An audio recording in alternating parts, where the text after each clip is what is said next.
전혀 기도에 힘써야 합니다. 사도행전 1장 14절 말씀입니다. 여자들과 예수의 모친 마리아와 예수의 아우들로 더불어 마음을 같이하여 전혀 기도에 힘쓰니라. 저희가 기도하여 가로되 무사람의 마음을 아시는 주여, 이 두 사람 중에 누가 주의 택하신 바 되어 아멘. 교회는 만민이 기도하는 집입니다. 기도를 하게 되면 하나님의 뜻을 깨달을 수 있게 됩니다. 약 120명이 다락방에 함께 모여서 기도를 할 때에 베드로에게 하나님의 말씀이 임하게 되었고, 죽은 유다 대신에 한 제자를 선출하여야 한다는 하나님의 뜻을 깨닫게 되었습니다. 기도를 한다는 것은 하나님께 결정을 맡겨드리는 것입니다. 하나님께서 말씀해 주시기를 기다리는 것입니다. 실패의 삶을 살아가게 되는 원인 중에 하나는 무슨 일을 할 때 내가 먼저 결정을 해놓고 난 뒤에 하나님에게 뒤처리나 해달라고 하기 때문입니다. 베드로는 오로지 기도함으로 사도 한 사람을 더 선출하여서 부활의 증인으로 삼아야 한다는 하나님의 뜻을 알게 되었으며, 다시 한번 기도함으로 제비를 뽑아서 마띠아를 선출하게 되었습니다. 기도할 때 성령이 임하게 되고 땅끝까지 복음을 전할 수 있는 권능을 받게 되기 때문에 기도에 힘을 써야 한다는 사실을 깨닫게 해주십니다. 베드로는 예수님과 함께 있을 때는 기도하지 않았던 사람이었습니다. 기도하라고 하면 졸기만 하던 사람이었습니다. 그러므로 어려운 일이 닥쳐올 때 비겁하게 도망을 다니던 사람이었습니다. 베드로는 예수님이 하늘에 승천하시고 난 후에는 완전히 기도의 사람이 되었습니다.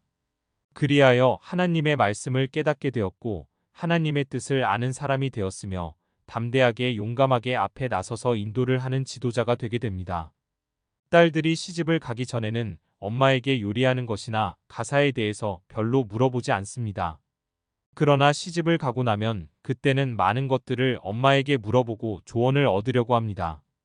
평안할 때는 기도를 하지 않게 된다는 것입니다. 예수님께서 하늘로 승천하시지 않았다면 제자들은 기도의 삶을 살지 않았을 것입니다. 폭풍이 불어와서 배가 뒤집혀 죽게 될 때 주무시고 계시던 예수님을 깨워서 부탁을 할 정도로 기도하는 거리가 먼 제자들이었습니다. 그리스도인은 어떠한 환경에 임하더라도 기도의 삶을 사는 사람입니다. 오직 그리스도인의 무기는 기도밖에 없습니다. 기도하지 않게 되면 말씀도 능력 있게 임하지 않기 때문입니다. 기도를 할 때 말씀이 능력으로 임하게 되어서 말씀을 통해서 모든 것들을 이겨나갈 수 있게 됩니다. 기도하는 백성은 망하지 않습니다. 기도하는 교회는 분열이 일어나지 않게 됩니다.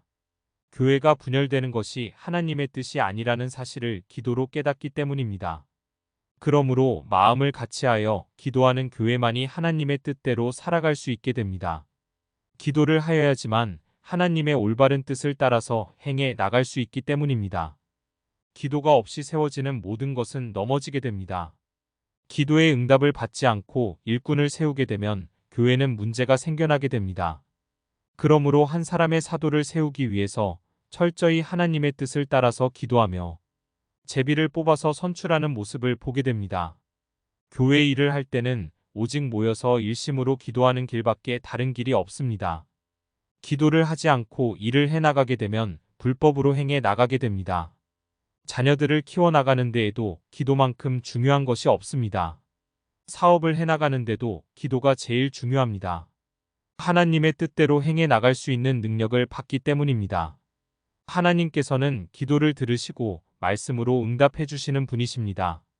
그러므로 기도는 하나님의 능력을 받는 것입니다.